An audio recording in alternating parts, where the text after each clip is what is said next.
The Jealous Estramaduran by Miguel de Cervantes Saavedra.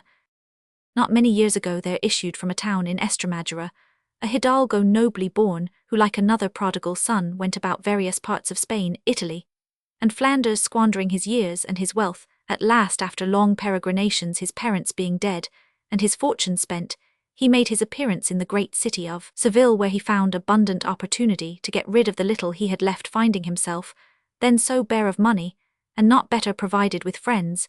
He adopted the remedy to which many a spendthrift in that city has recourse, that is, to betake themselves to the Indies, the refuge of the despairing sons of Spain, the church of the homeless, the asylum of homicides, the haven of gamblers and cheats, the general receptacle for loose women, the common centre of attraction for many, but effectual resource of very few. A fleet being about to sail for terra firma, he agreed with the admiral for a passage, got ready his sea stores and his shroud of Spanish grass cloth, and embarking at Cadiz, gave his benediction to Spain, intending never to see it again. The fleet slipped from its moorings, and amidst the general glee of its living freight, the sails were spread to the soft and prosperous gale, which soon wafted them out of sight of land into the wide domains of the great father of waters, the ocean. Our passenger now became very thoughtful, revolving in his memory the many and various dangers he had passed in the years of his peregrinations, and the thriftless conduct he had pursued all his life. Long the result of the account to which he thus called himself was a firm resolution to change his way of life, to keep a much better hold of whatever wealth God might yet be pleased to bestow upon him, and to behave with more reserve towards women than he had hitherto. The fleet was nearly becalmed, whilst the mind of Felipe de Carrizales was actuated by these reflections. The wind soon after rose, and became so boisterous that Carrizales had enough to do to keep on his legs, and was obliged to leave off his meditations and concern himself only with the affairs of his voyage. It was so prosperous that they arrived without check or accident at the port of Cartagena. To shorten the introduction of my narrative, and avoid all irrelevant matter, I content myself with saying that Felipe was about 48 years of age when he went to the Indies, and that in the 20 years he remained there, he succeeded by dint of industry and thrift in amassing more than 150,000 crowns.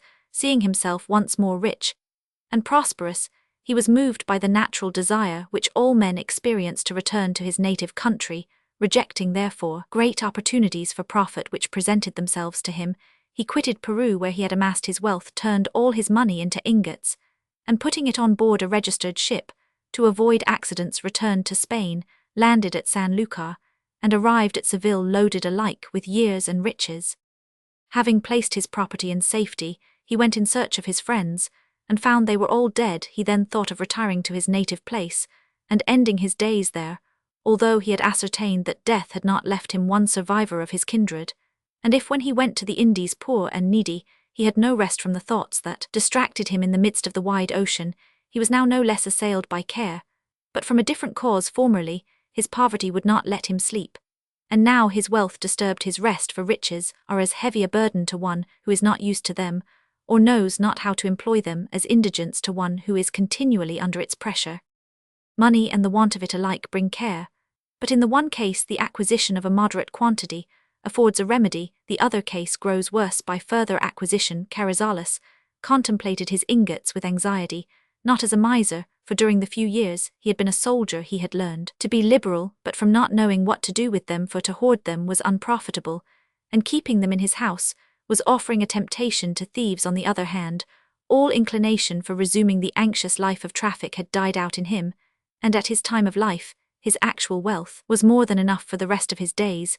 He would fain have spent them in his native place, put out his money there to interest, and passed his old age in peace and quiet, giving what he could to God, since he had given more than he ought to the world.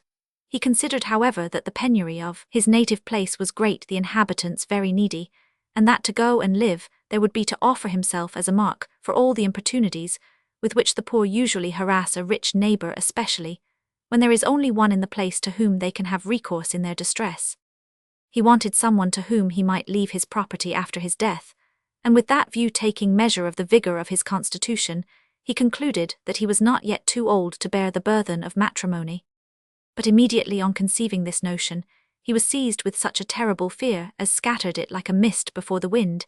He was naturally the most jealous man in the world, even without being married, and the mere thought of taking a wife called up such horrible spectres before his imagination that he resolved by all means to remain a bachelor. That point was settled, but it was not yet settled what he should do with the rest of his life, when it chanced that passing one day through a street, he looked up and saw at a window a young girl, apparently about 13 or 14, with a face so very handsome and so very pleasing in its expression that poor old Carrizales was vanquished at once and surrendered without an effort to the charms of the beautiful Leonora, for that was the girl's name. Without more ado, he began to string together a long train of arguments to the following effect: this girl is very handsome, and to judge from the appearance of the house her parents cannot be rich.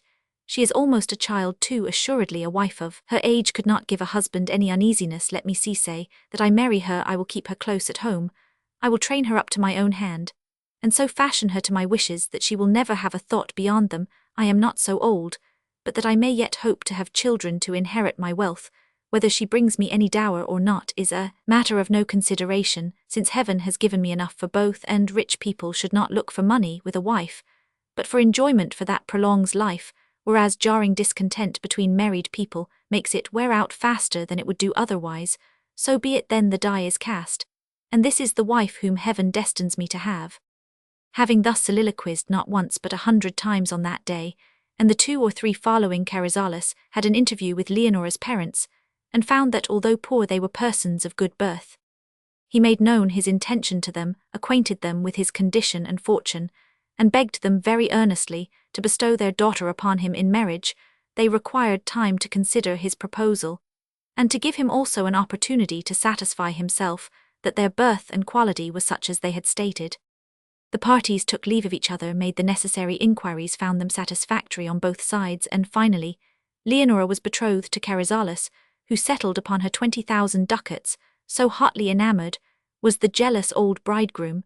But no sooner had he pronounced the conjugal yes, than he was all at once assailed by a host of rabid fancies. He began to tremble without cause, and to find his cares and anxieties come thicker and faster upon him than ever. The first proof he gave of his jealous temper was in resolving that no tailor should take measure of his betrothed for any of the many wedding garments he intended to present her. Accordingly, he went about looking for some other woman who might be nearly of the same height and figure as Leonora. He found a poor woman who seemed suitable for his purpose, and having had a gown made to her measure, he tried it on his betrothed, found that it fitted well, and gave orders that it should serve as a pattern for all the other dresses, which were so many and so rich that the bride's parents thought themselves fortunate beyond measure in having obtained for themselves and their daughter a son-in-law, and a husband so nobly munificent. As for Leonora, she was at her wits' end with amazement at the sight of such gorgeous finery, for the best she had ever worn in her life had been but a serge petticoat and a silk jacket.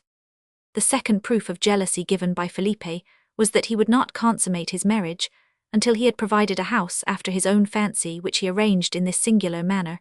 He bought one for 12,000 ducats in one of the best wards of the city, with a fountain and pond, and a garden well stocked with orange trees. He put screens before all the windows that looked towards the street, leaving them no other prospect than the sky, and did much the same with all the others in the house in the gateway next the street. He erected a stable for a mule, and over it a straw loft and a room for an old black eunuch who was to take care of the mule. He raised the parapets round the flat roof of the house so high that nothing could be seen above them but the sky, and that only by turning one's face upwards. In the inner door opening from the gateway upon the quadrangle he fixed a turning box like that of a convent, by means of which articles were to be received from without. He furnished the house in a sumptuous style, such as would have become the mansion of a great lord, and he bought 4 white slave girls whom he branded in the face, and 2 negresses. For the daily supplies of his establishment, he engaged a purveyor who was to make all the necessary purchases, but was not to sleep in the house or ever enter it further than to the second door, where he was to deposit what he had brought in the turning box. Having made these arrangements, Carrizales invested part of his money in sundry good securities, part he placed in the bank, and the rest he kept by him to meet any emergencies that might arise. He also had a master key made for his whole house, and he laid up a whole year's store of all such things as it is usual to purchase in bulk at their respective seasons, and everything being now ready to his mind, he went to his father-in-law's house and claimed his bride, whom her parents delivered up to him with no few tears, for it seemed to them as if they were giving her up for burial.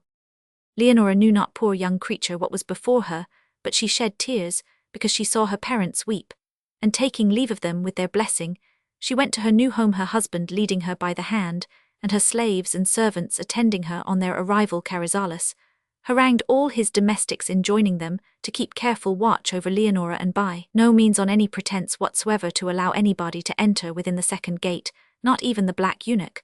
But the person whom above all others he charged with the safe keeping and due entertainment of his wife was a donor of much prudence and gravity, whom he had taken to be Leonora's monitress and superintendent of the whole house, and to command the slaves and to other maidens of Leonora's age whom he had also added to his family, that his wife might not be without companions of her own years. He promised them all that he would treat them so well, and take such care for their comfort and gratification, that they should not feel their confinement, and that on holidays they should every one of them, without exception, be allowed to go to mass, but so early in the morning that daylight itself should scarcely have a chance of seeing them. The servant maids and the slaves promised to obey all his orders cheerfully, and with prompt alacrity, and the bride with a timid shrinking of her shoulders bowed her head, and said that she had no other will than that of her lord and spouse, to whom she always owed obedience. Having thus laid down the law for the government of his household, the worthy Estramaduran began to enjoy as well as he could the fruits of matrimony, which to Leonora's inexperienced taste were neither sweet-flavoured nor insipid. Her days were spent with her duenna, her damsels, and her slaves, who to make the time pass more agreeably took to pampering their palates, and few days passed in which they did not make lots of things in which they consumed a great deal of honey and sugar. Their master gladly supplied them with all they could wish for in that way without stint, for by that means he expected to keep them occupied and amused, so that they should have no time to think of their confinement and seclusion. Leonora lived on a footing of equality with her domestics, amused herself as they did, and even in her simplicity took pleasure in dressing dolls and other childish pastime. All this afforded infinite satisfaction to the jealous husband. It seemed to him that he had chosen the best way of life imaginable, and that it was not within the compass of human art or malice to trouble his repose accordingly. His whole care was devoted to anticipating his wife's wishes by all sorts of presents, and encouraging her to ask for whatever came into her head, for in everything it should be his pleasure to gratify her. On the days she went to mass, which, as we have said, was before daylight, her parents attended at church, and talked with their daughter in presence of her husband, who made them such liberal gifts as mitigated the keenness of their compassion for the secluded life led by their daughter. Carrizales used to get up in the morning and watch for the arrival of the purveyor, who was always made aware of what was wanted for the day by means of a note placed overnight in the turning box. After the purveyor had come and gone, Carrizales used to go abroad, generally on foot, locking both entrance doors behind him, that next the street, and that which opened on the quadrangle, leaving the negro shut up between them.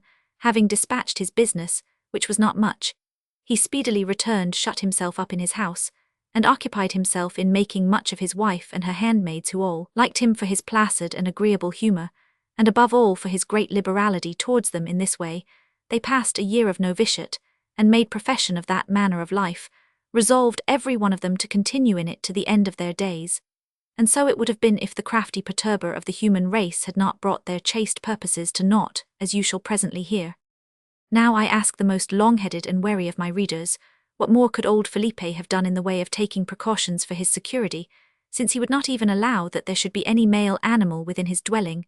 No tomcat ever persecuted its rats, nor was the barking of a dog ever heard within its walls. All creatures belonging to it were of the feminine gender. He took thought by day, and by night he did not sleep. He was himself the patrol and sentinel of his house, and the argus of what he held dear. Never did a man set foot within the quadrangle. He transacted his business with his friends in the street. The pictures that adorned his rooms were all female figures, flowers, or landscapes. His whole dwelling breathed an odour of propriety, seclusion, and circumspection.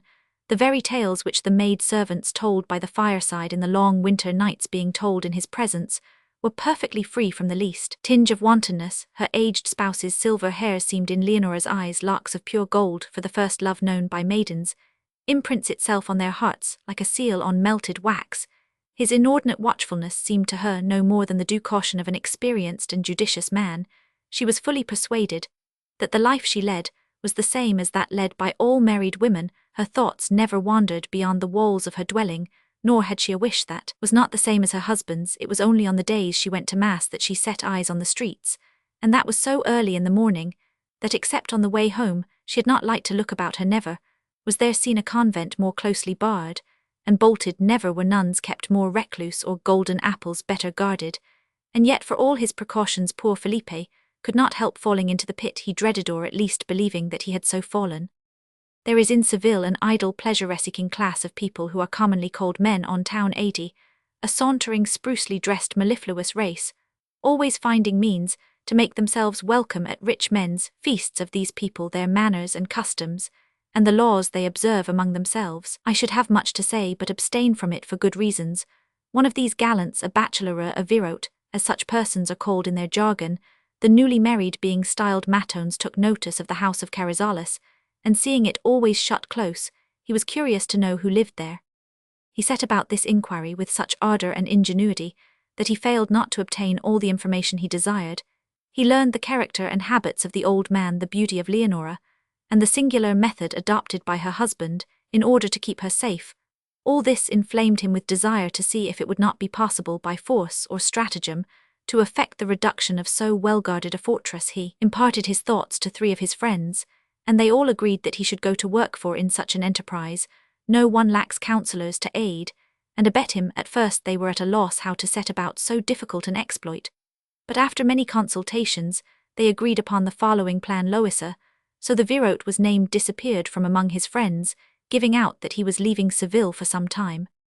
Then, drawing on a pair of linen drawers and a clean shirt, he put over them a suit of clothes so torn and patched that the poorest beggar in the city would have disdained to wear such rags. He shaved off the little beard, he had covered one of his eyes with a plaster, tied up one of his legs, and hobbling along on 2 crutches, appeared so completely metamorphosed into a lame beggar that no real cripple could have looked less of a counterfeit than he. In this guise he posted himself closely at the hour of evening prayer before the door of Carrizales' house, which was fast shut, and Luis, the negro, locked up between the 2 doors. Having taken up his position, there Loisa produced a greasy guitar wanting some of its strings, and as he was something of a musician, he began to play a few lovely airs, and to sing Moorish ballads in a feigned voice with so much expression that all who were passing through the street stopped to listen. The boys all made a ring round him when he sang, and Luis, the negro, enchanted by the virote's music, would have given one of his hands to be able to open the door and listen to him more at his ease. Such is the fondness for music inherent in the negro race. When Loisa wanted to get rid of his audience, he had only to cease singing, put up his guitar, and hobble away on his crutches. Loisa 4 or 5 times repeated this serenade to the negro, for whose sake alone he played, and sang, thinking that the way to succeed in his sap and siege was to begin by making sure of old Luis. Nor was his expectation disappointed one night, when he had taken his place as usual before the door, and had begun to time his guitar. Perceiving that the negro was already on the alert, he put his lips to the keyhole and whispered, "Can you give me a drop of water, Luis? I am dying with thirst, and can't sing." "No," said the negro, "for I have not the key of this door, and there is no hole through which I can give you drink." "Who keeps the key then?" "My master, who is the most jealous man in the world, and if he knew that I was now talking here with anyone it were pity of my life. But who are you who ask me for water?" "I am a poor cripple who get my bread by asking alms of all good people in God's name, besides which I teach the guitar to some Moriscos and other poor people among my pupils. I have 3 Negroes slaves to 3 older men, whom I have taught so well that they are fit to sing and play at dance, or in any tavern, and they have paid me for it very well indeed. A deal better would I pay you to have the opportunity of taking lessons, but it is not possible, for when my master goes out in the morning, he locks the door behind him, and he does the same when he comes in, leaving me shut up between 2 doors. I vow to God, Luis, if you would only contrive to let me in a few nights to give you lessons in less than a fortnight, I would make you such a dabster at the guitar that you need not be ashamed to play at any street corner, for I would have you to know that I have an extraordinary knack in teaching. Moreover, I have heard tell that you have a very promising capacity, and from what I can judge from the tone of your voice, you must sing very well." "I don't sing badly, but what good is that, since I don't know any tunes, except the Star of Venus, or In the Green Meadow, or the tune that is now so much in vogue, Clinging to Her Grated Window with a Trembling Hand? All these are moonshine to what I could teach you, for I know all the ballads of the Moor Abendaries with those of his Lady Zarifa, and all those comprising the history of the Grand Sophie Tomunibio, and the divine sarabands, which enchant the souls of the Portuguese themselves, among whom they are most in vogue, and all these I teach by such methods, and with such facility that almost before you have swallowed 3 or 4 bushels of salt, you will find yourself an out-and-out performer in every kind of guitar music. What's the good of all that? Here the Negro sighed heavily, since I can't get you into the house. There's a remedy for all things contrived to take the keys from your master, and I will give you a piece of wax with which you may take an impression of the wards, for I have taken such a liking to you. I will get a locksmith, a friend of mine, to make new keys, and then I can come in at night and teach you to play better than Prester John in the Indies. It is 1,000 pities that voice like yours should be lost for want of the accompaniment of the guitar, for I would have you to know, brother Lewis, that the finest voice in the world loses its perfection when it is not accompanied by some instrument, be it guitar, or harpsichord, organ, or harp. But the instrument that will suit your voice best is the guitar, because it is the handiest and the least costly. All that is very good, but the thing can't be done, for I never get hold of the keys, nor does my master ever let them out of his keeping. Day and night they sleep under his pillow. Well then, there's another thing you may do, if so be you have made up a mind to be a first-rate musician. If you haven't, I need not bother myself with advising you. Have a mind, do you say? Aye, and to that degree that there is nothing I wouldn't do if it were possible anyhow, for sake of being able to play music. Well, if that's the case, you have only to scrape away a little mortar from the gate-post near the hinge, and I will give you through that opening a pair of pincers, and a hammer with which you may by night draw out the nails of the staple, and we can easily put that to rights again, so that no one will ever suspect that the lock was opened once shut up with you in your loft or wherever you sleep. I will go to work in such style that you will turn out even better than I said, to my own personal advantage, and to the increase of your accomplishments. You need not give yourself any concern about what we shall have to eat. I will bring enough to last us both for more than a week, for I have pupils who will not let me be pinched. As for that matter, we are all right, for with what my master allows me, and the leavings brought me by the slave girls, we should have enough for 2 more besides ourselves. Only bring the hammer and pincers, and I will make an opening close to the hinge through which you may pass them in, and I will stop it up again with mud. I will take the fastenings out of the lock, and even should it be necessary to give some loud knocks, my master sleeps so far off from this gate that it must be either a miracle or our extraordinary ill luck if he hears them. Well then, with the blessing of God, friend Lewis, in 2 days from this time you shall have everything necessary for the execution of your laudable purpose. Meanwhile, take care not to eat such things as are apt to make phlegm, for they do the voice no good but a deal of harm. Nothing makes me so hoarse so much as wine, but I would not give it up for all the voices above ground. Don't think I would have you do so. God forbid. Drink, Lewis, my boy, drink, and much good may it do you, for wine drunk in measure never did any one harm. I always drink in measure. I have a jug here that holds exactly 3 pints and a half. The girls fill this for me unknown to my master, and the purveyor brings me on the sly a bottle holding a good gallon, which makes up for the deficiency of the jug. That's the way to live, my boy, for a dry throat can neither grunt nor sing. Well, go your ways now, and God be with you, but don't forget to come and sing here every night, until such time as you bring the tools for getting you within doors. My fingers itch to be at the guitar. I'll come, never fear, and I'll bring some new tunes too. I do, but before you go away now, sing me something that I may go to sleep pleasantly, and for the matter of payment, be it known to the Senor that I will be more liberal than many a rich man. Oh, I ain't uneasy on that score. If you think I teach you well, I will leave it to yourself to pay me accordingly, and now I'll just sing you one song, but when I am inside you will see wonders. Here ended this long dialogue, and Loisa sang a sprightly ditty with such good effect that the Negro was in ecstasies, and felt as if the time for opening the door would never arrive.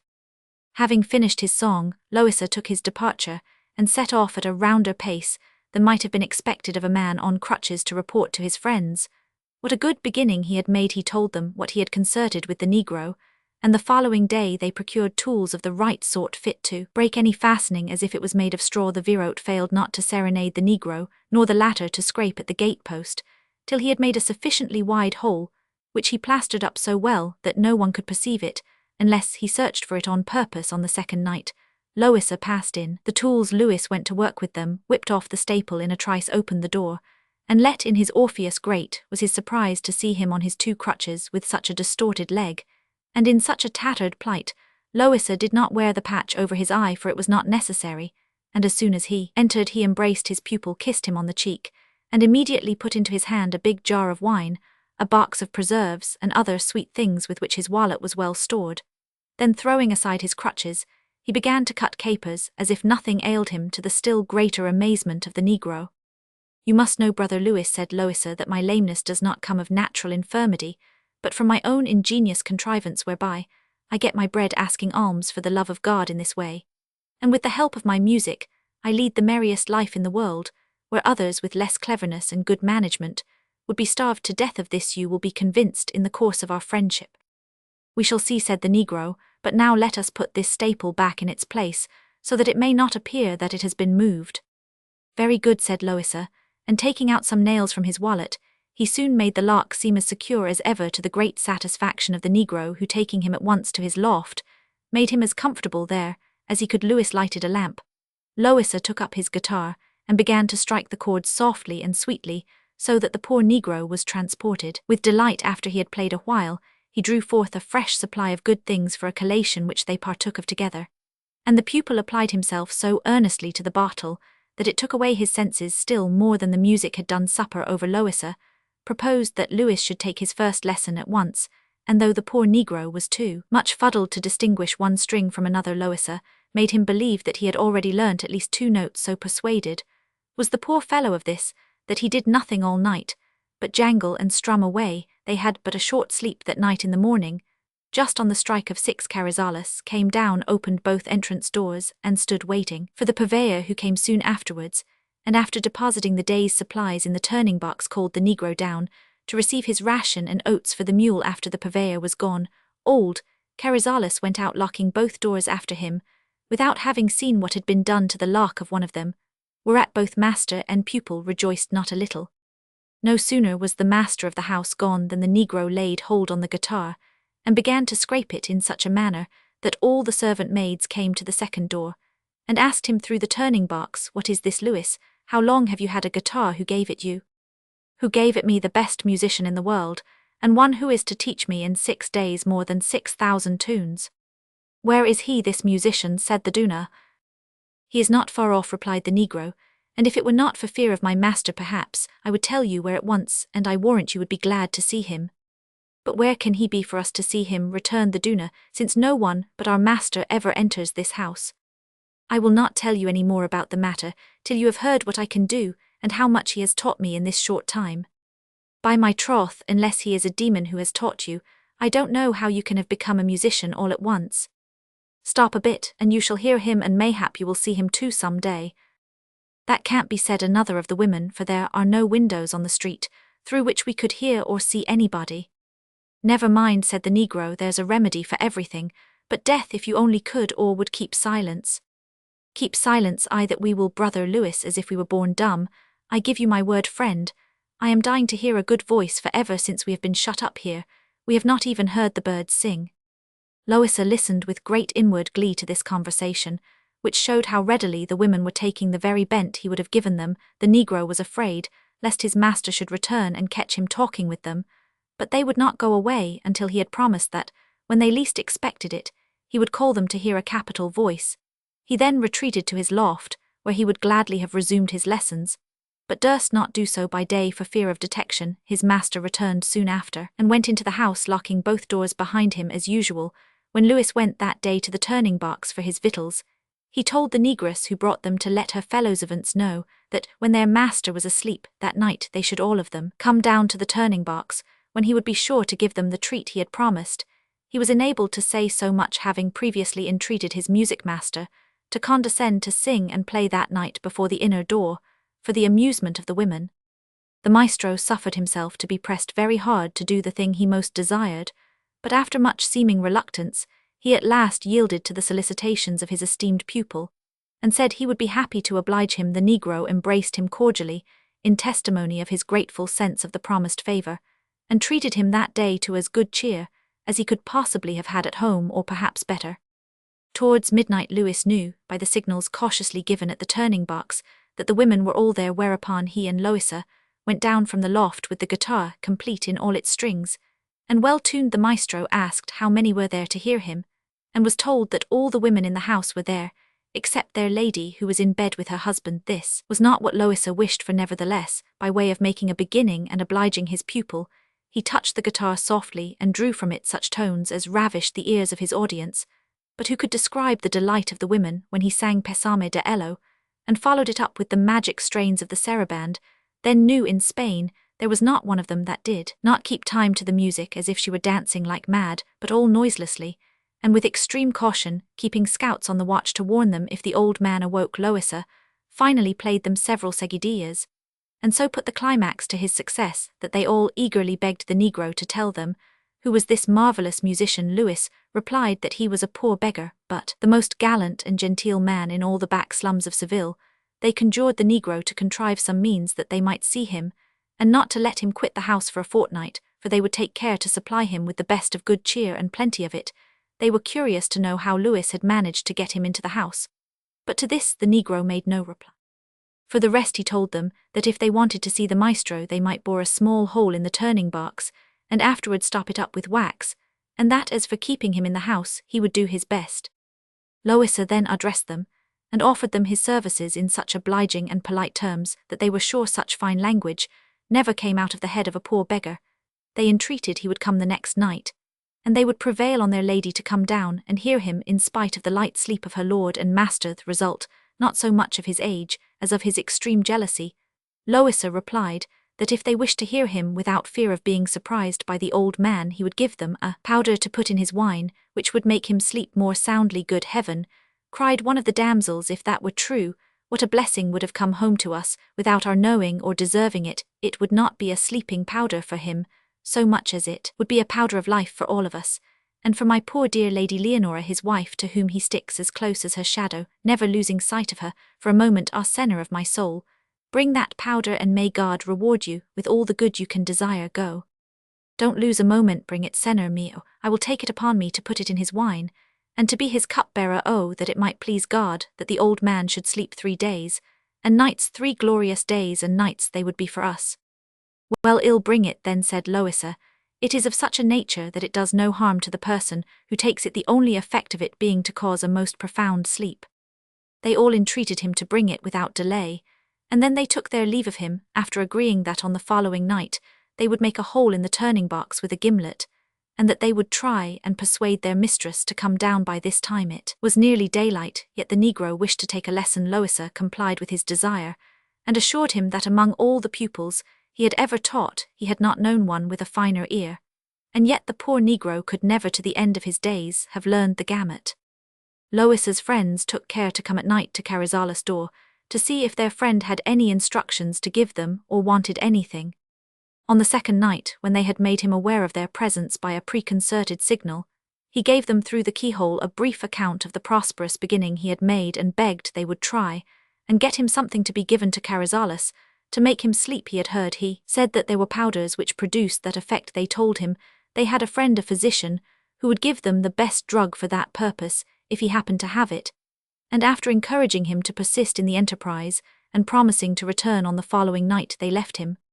Presently the whole flock of doves came to the lure of the guitar, and among them was the simple Leonora. Trembling for fear her husband should awake, so great was her dread of his discovering her absence that her women had great difficulty in persuading her to make the hazardous venture, but they all, especially the Duna, told her such wonderful things of the sweetness of the music and the engaging manners of the poor musician, whom, without having seen him, they extolled above Absalom and Orpheus, that they persuaded her to do what she would never have done of her own accord. Their first act was to bore a hole in the turning box through which they might peep at the musician, who was no longer clad in rags, but in wide breeches of buff silk cut sailor fashion, a jacket of the same material, a satin cap to match, and a starched double-pointed ruff, all which he had brought in his wallet, expecting that he would have to show himself on an occasion which would require him to change his costume. Loisa was young, good-looking, and of pleasing deportment, and as the eyes of all the women had been so long accustomed only to the sight of old Carrizales,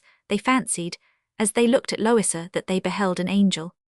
Each of them took her turn at the peephole, and that they might see him the better, the Negro stood by him with a lighted flambeau which he moved up and down before the maestro's body, after all the women from the lady of the house down to the 2 negresses had thus gratified their eyes. Loisa took his guitar and played, and sang more bewitchingly than ever. Leonora's women were bewildered with delight, and all besought Luis to contrive so that the senor maestro should come through the inner door, so that they might hear and see him better instead of squinting at him through a gimlet hole. and without the risk they ran of being caught in the fact by their master, which would not be so great if they had the musician concealed inside. Their lady strenuously opposed this proposition, declaring she would not permit any such thing. She was shocked to hear them mention it, for they could hear and see him well enough as it was without danger to their honour. "Honour," exclaimed the Duna, "the king has plenty. Your ladyship may shut yourself up with your Methusalem, if you have a mind, but leave us to amuse ourselves as well as we can, the more so, since this senner appears to be too much the gentleman to ask anything of us, but what would be pleasing to ourselves."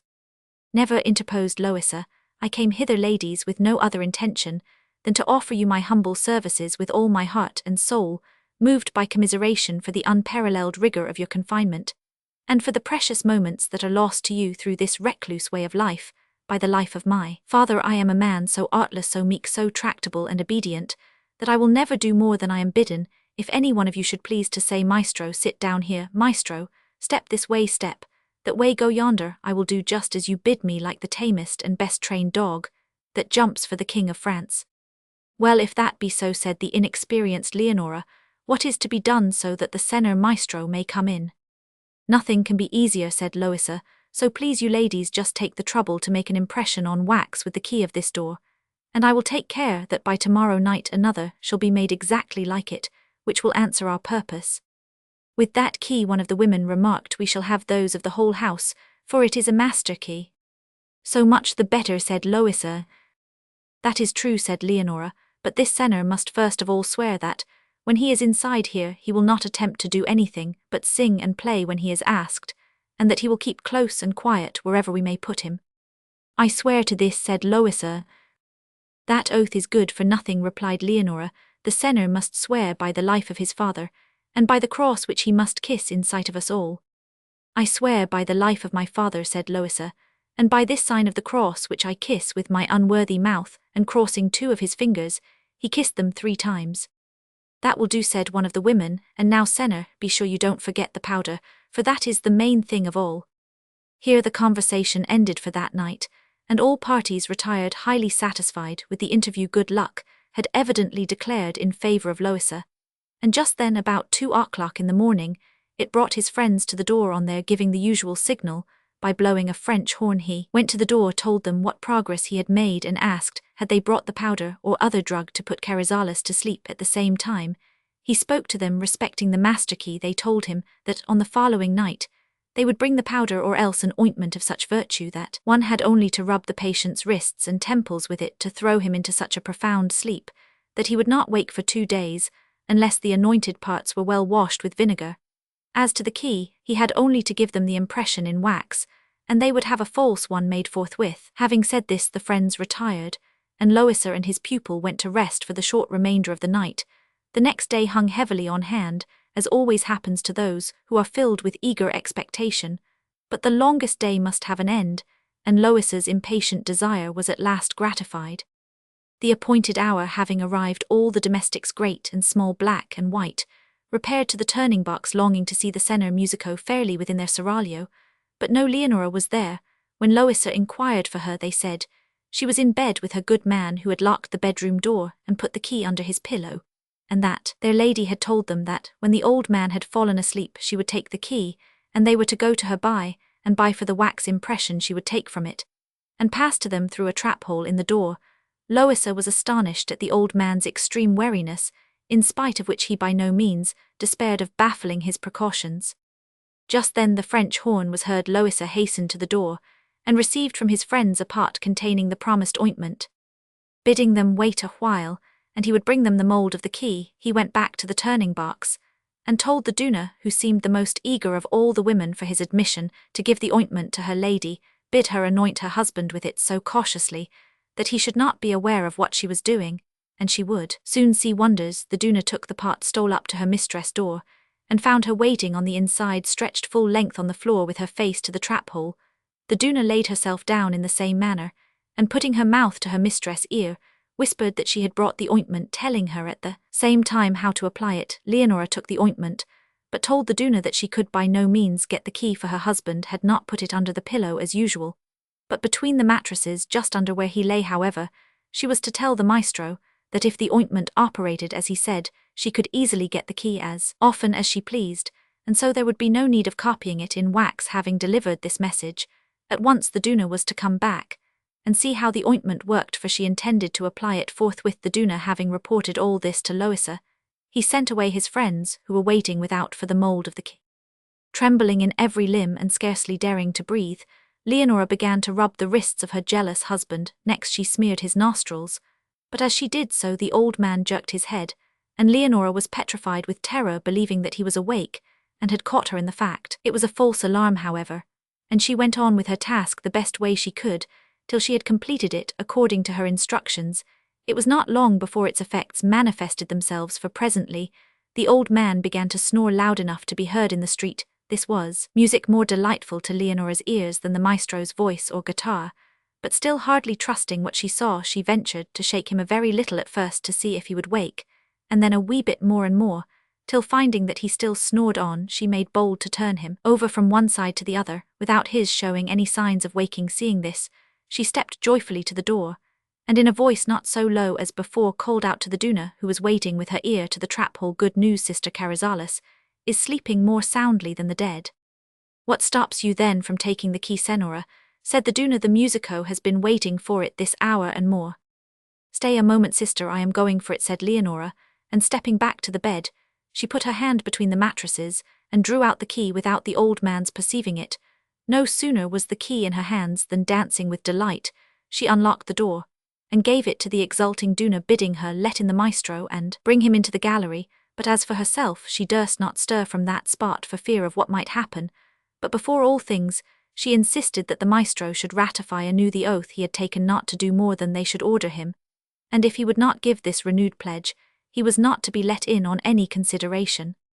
"Never fear," said the Duna, "not a bit shall he come in until he has sworn and sworn again, and kissed the cross at least 6 times. "Don't bind him to any fixed number," said Leonora, "but let him kiss the cross as many times as he pleases, but be sure that he swears by the life of his father, and by all he holds dear, for then we shall be safe and sure, and we may take our fill of hearing him sing and play. And exquisitely he does so, upon my word. There, now get you gone without more delay, and let us not waste the night in words."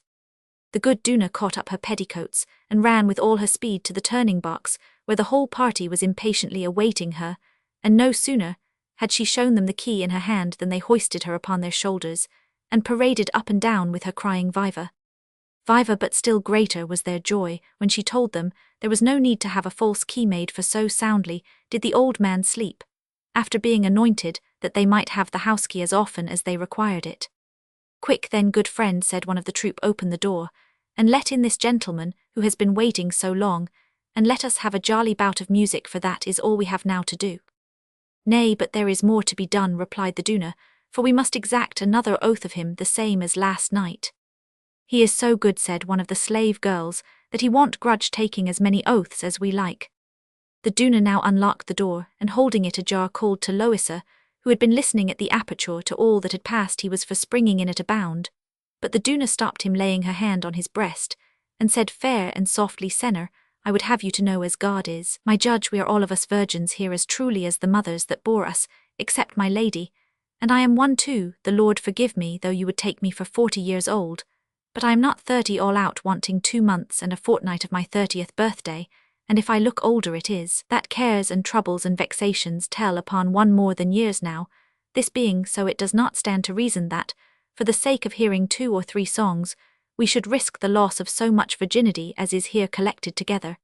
And so you see, my sweet sir, before you enter our domain, you must first take a very solemn oath that you will do nothing beyond our orders. If you think it is much we ask of you, do, but consider how much more it is we risk, and if your intentions are good and proper, you will not be loth to swear, for a good paymaster does not mind giving security."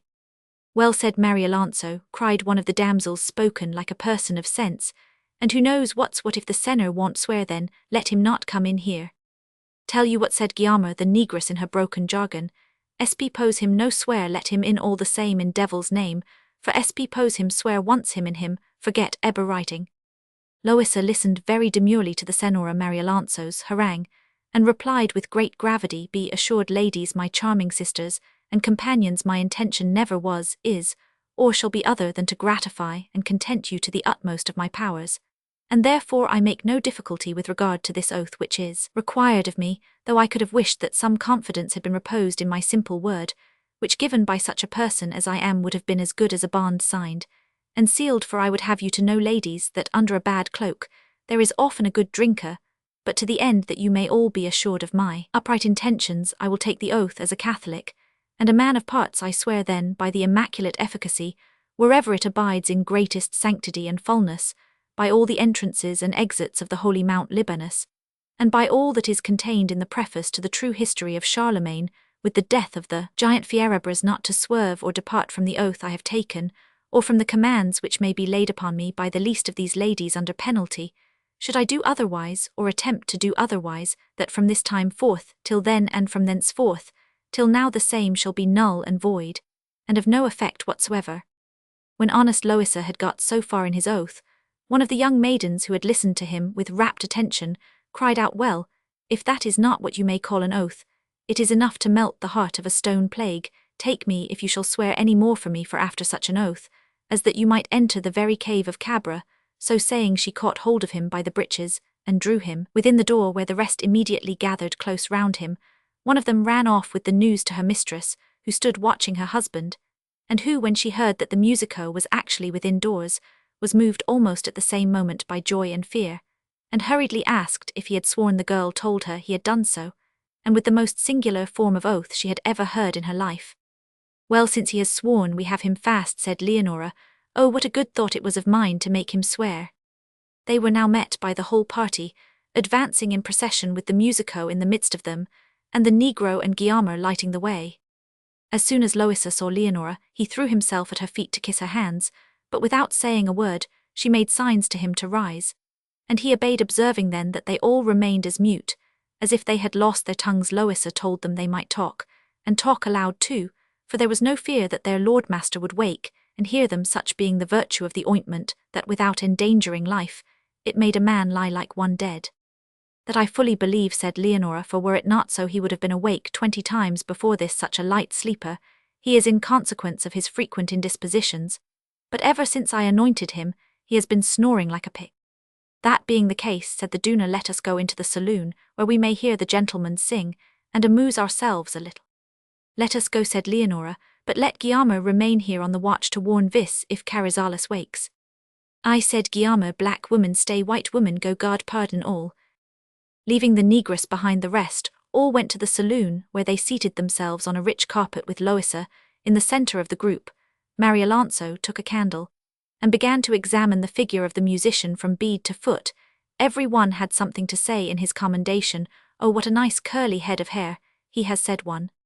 "What nice teeth," cried another. "Blanched almonds are nothing to them." "What eyes," exclaimed a third, "so large and full, and so green. By the life of my mother, they look for all the world like emeralds." Leonora alone said not a word, but as she looked at the maestro, she could not help thinking that he was better looking than her good man. Presently the Duna took the guitar out of the negro's hands, and putting it into Loisa's, begged he would sing to it a villanetta. Then, in high fashion at Seville, he complied. The women all jumped up and began to dance, whilst the Duna sang the words of the song with more good will than good voice.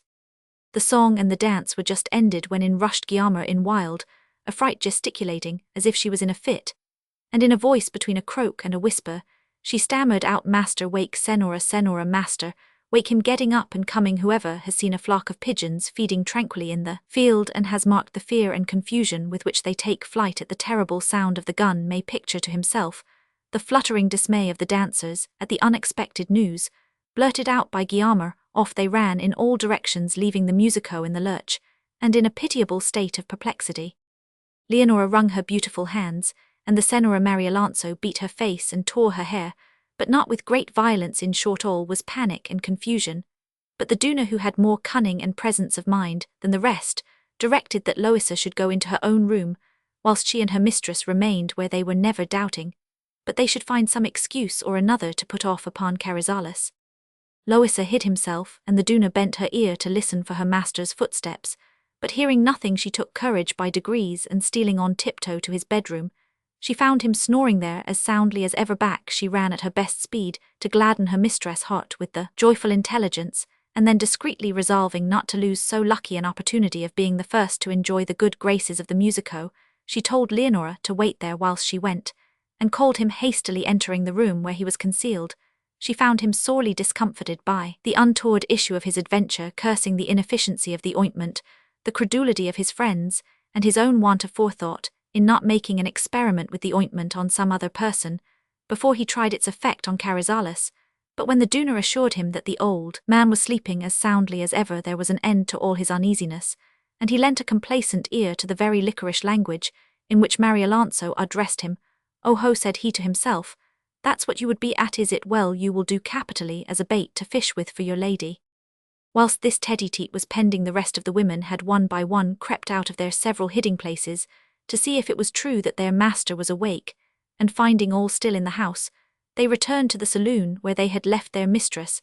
Having learnt from her that the alarm had been a false one, they asked what had become of the musico, and the Duna Leonora told them that Marialonso had gone to fetch the maestro, whereupon they all stole out of the room as noiselessly as they had entered it, and set themselves to listen at the door to what was passing between the pair. Guillermo was one of the party, but the negro was not among them, for upon the first alarm he had run off hugging his guitar, and hid himself in his loft, where he lay huddled up under the bedclothes, sweating with terror, in spite of which he could not forbear from tinkling the guitar from time to time. So inordinate may Satanas confound him was his love of music. The soft speeches of the amorous Duna were distinctly heard by the group outside the door, and there was not one of them but bestowed a blessing upon her from the wrong side of the mouth, with the addition of sundry epithets which I had rather not repeat. The result of the confabulation between the pair was that Loisa would comply with the Duna's desires, provided that first of all she brought her mistress to consent to his. It cost the Duna something to subscribe to these conditions, but after all there was nothing she would not have done to compass the gratification of the desires that had laid hold on her soul and body, and were undermining her very bones and marrow. The bargain was struck, and quitting the room to go and speak to her mistress, she found all the rest of the women assembled round the door, putting a bold face on the matter. She bade them all go to bed, and next night they should be able to enjoy themselves without any such false alarm as had spoiled their sport for that time. The women all knew well that the old Duna only wanted to be left alone, but they could not help obeying her, for she had command over them all. Having got rid of the servants, the Duna went back to the saloon, and began to exercise her powers of persuasion upon Leonora.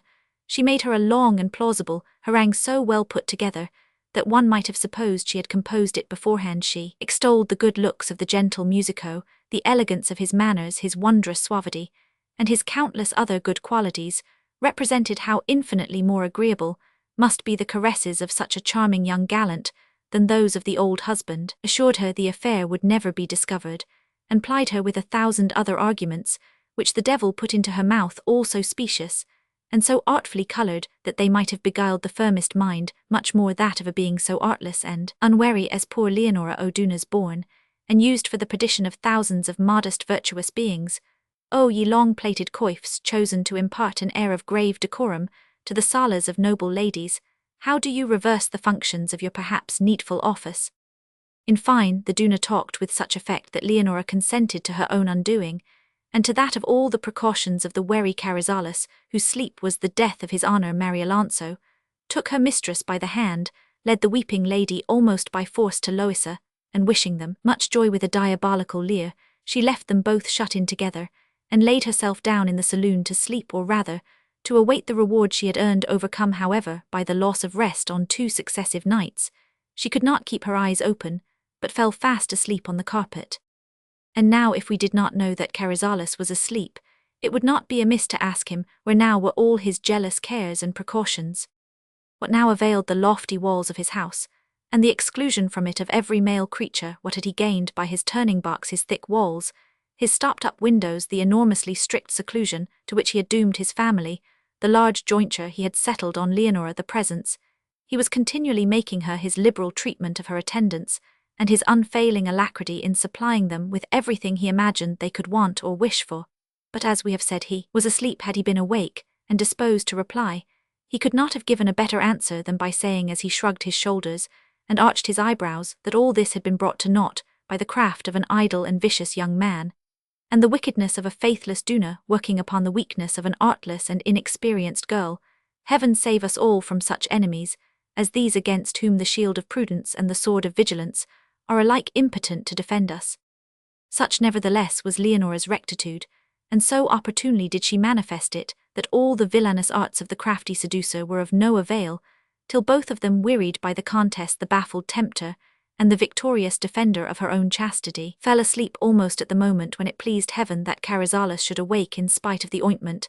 As usual he felt all about the bed, and not finding his dear wife in it, he jumped up in the utmost consternation, and with strange agility for a man of his years he looked all over the room for her, and when he found the door open and the key gone from between the mattresses, he was nearly distracted. Recovering himself a little, he went out into the gallery, stole softly thence to the saloon where the Duna was asleep, and seeing no Leonora there, he went to the Duna's own room, opened the door gently, and beheld Leonora in Lois's arms, and both of them looking as if the soporific ointment was exerting its influence over themselves, instead of upon the jealous husband. Carrizales was petrified with horror, his voice stuck in his throat, his arms fell powerless by his sides, and his feet seemed rooted to the ground, and though the fierce revulsion of his wrath presently aroused his torpid senses, he yet could scarcely breathe, so intense was his anguish, thirsting for vengeance as terrible as his monstrous wrong. But, having no weapon at hand, he returned to his chamber as stealthily as he had quitted it, in search of a dagger with which he would wash out the stain cast upon his honor in the blood of the guilty pair, and then massacre his whole household. But he had no sooner reached his room than his grief again overpowered him, and he fell senseless on the bed.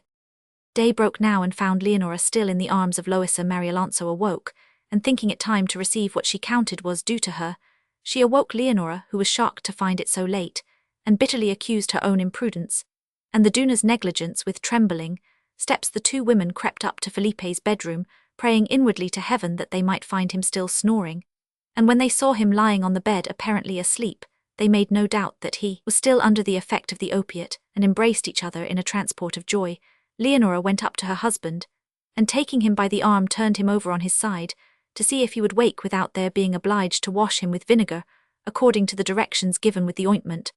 But the movement roused Carrizales from his swoon, and heaving a deep sigh he ejaculated in a faint and piteous tone, "Miserable man, that I am, to what a woeful pass I am come." Leonora did not distinctly hear what her husband said, but seeing with surprise that the effect of the opiate was not so lasting as she had been led to expect, she bent over him, put her cheek to his, and pressing him closely in her arms, said, "What ails you, dear Senor? You seem to be complaining." Carrizales opened his eyes to their utmost width, and turning them full upon her stared at her a long while, with a look of profound amazement. At last he said, "Do me the pleasure, Senora, to send instantly for your parents in my name, and ask them to come hither, for I feel something at my heart, which distresses me exceedingly. I fear I have but a short time to live, and I should like to see them before I die." Leonora immediately dispatched the negro with this message to her parents. She fully believed what her husband had told her, and attributing his danger to the violence of the opiate, instead of to its real cause, she put her arms round his neck, caressed him more fondly than ever she had done before, and inquired how he felt with such tender solicitude, as if she loved him above everything in the world, while he, on the other hand, continued to gaze upon her with the same unvarying look of astonishment, every endearing word or caress of hers being like a dagger to his heart. The Duna had by this time acquainted Loisa and the domestics with her master's illness, which she remarked was evidently very serious, since he had forgotten to give orders that the street door should be locked after the negro's departure, to summon her lady's parents.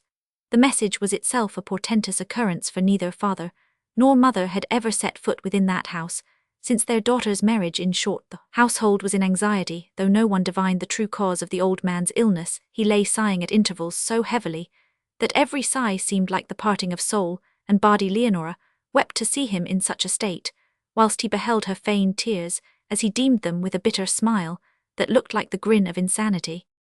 Leonora's parents now arrived, and were struck with no little misgivings when they found both entrance doors open, and the house all lonely and silent. They went up to their son-in-law's room, and found him in the posture he had all along maintained, with his eyes immovably fixed on his wife, whom he held by the hands, whilst both were in tears, she because she saw his flow, and he at seeing how deceitfully she wept. As soon as they entered the room, Carrizales begged them to be seated, ordered all the domestics to withdraw, except Marialonso, then wiped his eyes, and with a calm voice and an air of perfect composure, addressed them thus: "I am sure, my respected father and mother-in-law, I need no other witnesses than yourselves, to the truth of what I have now to say to you in the first place, you must well remember with how much love, and what tender affection I received your daughter when you bestowed her upon me 1 year, 1 month, 5 days, and 9 hours ago, as my lawful.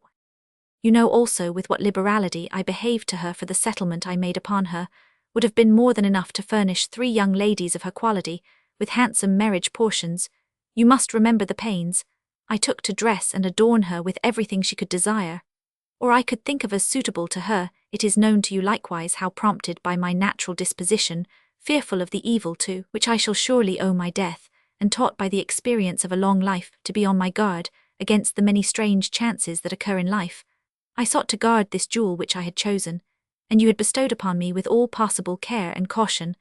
I raised the walls of this house higher, blocked up all the windows that looked on the street, doubled the locks of the doors, set up a turning box as in a nunnery, and perpetually banished from my dwelling every vestige of the male sex. I gave my wife female servants and slaves to wait upon her. I denied neither her nor them anything they chose to ask of me. I made her my equal, communicated my most secret thoughts to her, and put my whole property at her disposal. Having done all this, I thought I might fairly expect to enjoy securely what had cost me so much, and that it would be her care not to afford me cause for conceiving any kind of jealous fear whatever. But it is not within the power of human efforts to prevent the chastisement which heaven is pleased to inflict on those who do not rest their whole hopes and desires upon it. Alone, no wonder, then, if mine have been deceived, and I have myself prepared the poison of which I am now dying. But I see how anxiously you hang upon the words of my mouth. I will therefore keep you no longer in suspense, but conclude this long preamble by telling you in one word what no words were adequate to describe. Were I to speak forever, this morning I found this woman. Here he pointed to his wife, who was born for the ruin of my peace, and the destruction of my life in the arms of a young gallant, who is now shut up in the bedchamber of this pestilent Duna. Carrizales had no sooner uttered these words than Leonora swooned and fell with her head upon his lap. Marialonso turned as white as ashes, and Leonora's parents were so astounded that they could not utter a word. After a short pause, Carrizales continued thus: "The vengeance I intend to take for this outrage shall be no common one. As I have been singular in all my other actions, so will I be in this. My vengeance shall fall upon myself, as the person most culpable of all, for I ought to have considered how ill this girl's 15 years could assort with my 70.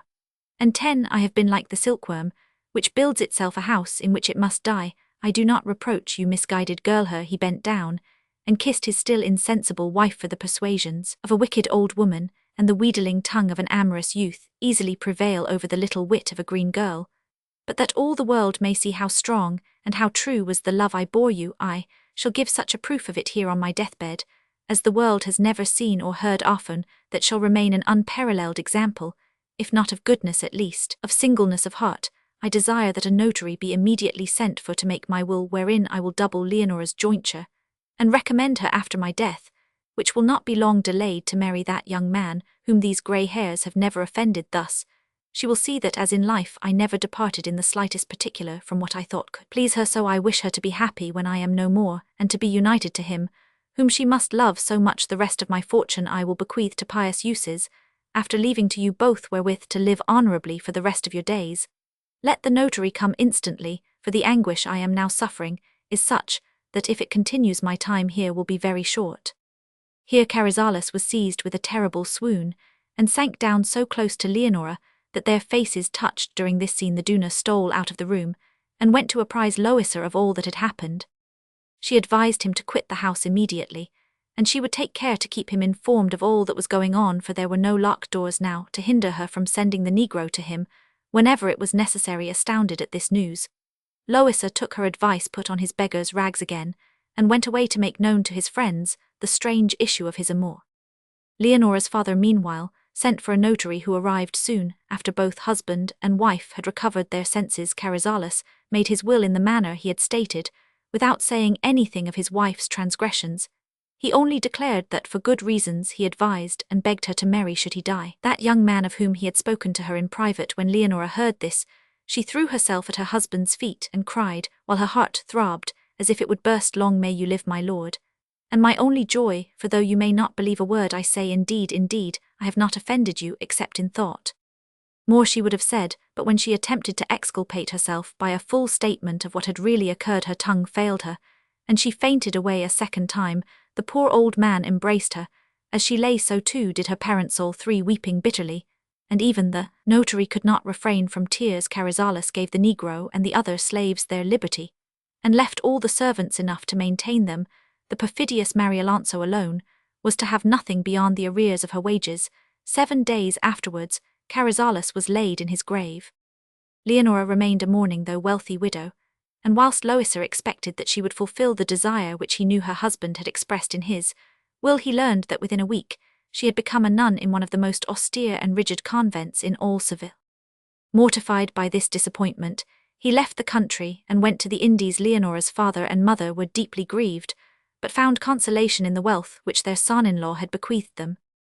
The two damsels likewise consoled themselves, as did the negro and the female slaves, the former being well provided for, and the latter, having obtained their freedom, the wicked Duna alone was left to digest in poverty the frustration of her base schemes. For my part, one was long possessed with the desire to complete this story, which so signally exemplifies the little reliance that can be put in locks, turning boxes, and walls, whilst the will remains free, and the still less reason there is to trust the innocence and simplicity of youth if its ear be exposed to the suggestions of your demure Dunas, whose virtue consists in their long black gowns and their formal white hoods.